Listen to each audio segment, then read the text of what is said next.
এই মুহূর্তে সবকথে বড় খবর, রীতিমতন সোশ্যাল মিডিয়া আপনারা জানেন যে কালা আইনটা যে পাস করেছে মোদী সরকার,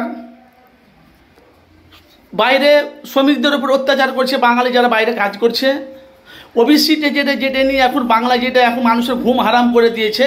ফুরফুরা শরীফের যে নওশাদ সিদ্দিকী ভাঙড়ের এমএলএ বিধায়ক, সে নওশাদ সিদ্দিকী একটা কিছু নেতাদেরকে নিয়ে ধর্মতলাতে একটা প্রতিবাদ সভা অথচ পথ মিছিল করেছিলেন। তো মঞ্চে ওঠার আগে নওশাদকে অ্যারেস্ট করলো। তাহলে মসজিদ, মাদ্রাসা, ঈদগাহ, কবরস্থান এগুলো কেড়ে নেবে, মুসলিম জাতি চুপ করে থাকবে? তা আমি আপনাদের কাছে একটা কথা বলতে চাই, একটা সিট পেয়েছে বিধায়ক নওশাদ সিদ্দিকী, যিনি ভাঙড়ে, উনি তো মানুষের হয়ে কথা বলছেন, তো মানুষের পাশে হয়ে লড়ছে। তো নওশাদকে কেন বারবার অ্যাটাক করা হচ্ছে, কারণটা কি? উনি তো মানুষের হয়ে কথা বলছে যে 2021-এ নওশাদ সিদ্দিকীকে ভাঙড়ের গ্রামবাসীরা নওশাদকে জিতিয়ে ওনাকে ওখানে এমএলএ বিধায়ক করেছে। একটা সিট পেয়েছে, মাত্র একটা সিট। সামনে বিধানসভা ভোট 294টা সিটের খেলা আছে, আপনারা জানেন।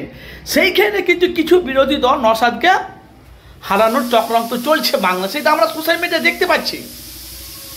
তো যে মুসলিম যে বিরোধী দলকে যে ভোট দিয়েছে, এবার কথা 2026-এ ওই মুসলিম ভোট তো নওশাদের আইএসএফের খাতায় যাবে, কিছু সংখ্যালঘু মানুষ বলছে। যেহেতু বাইরে যে শ্রমিকদের উপর যেভাবে টর্চার হচ্ছে, কিন্তু বাংলাতে কিছু নেতা আছে তারা কিন্তু তাদের হয়ে কথা বলছে না, বলছে মোদি করছে। তো নওশাদ সিদ্দিকী যে মানুষের কাছে, সেটাকে নিতে মানুষের কাছে গিয়ে বলছে তো বিজেপির সাথে আরএসএসের সাথে জোটটা কার আছে? বাংলায় এত টর্চার হচ্ছে বাঙালির ওপরে, সেটা আপনারা জানেন, তাদের মারছে তাদের। কিন্তু এখন আলেম সমাজেরা, বাংলার মানুষেরা, আলেম সমাজেরা সবাই বলছে এলাকায় কিন্তু ভোটটা কিন্তু আইএসএফের খাতায় আসবে। আব্বাস সিদ্দিকী বলছে, কম বেশি সবাই বলছে। তো 2026-এ কি বিরোধী দলের খেলা শেষ আর আইএসএফের খেলা শুরু? আপনাদের মতামত অবশ্যই জানাবেন।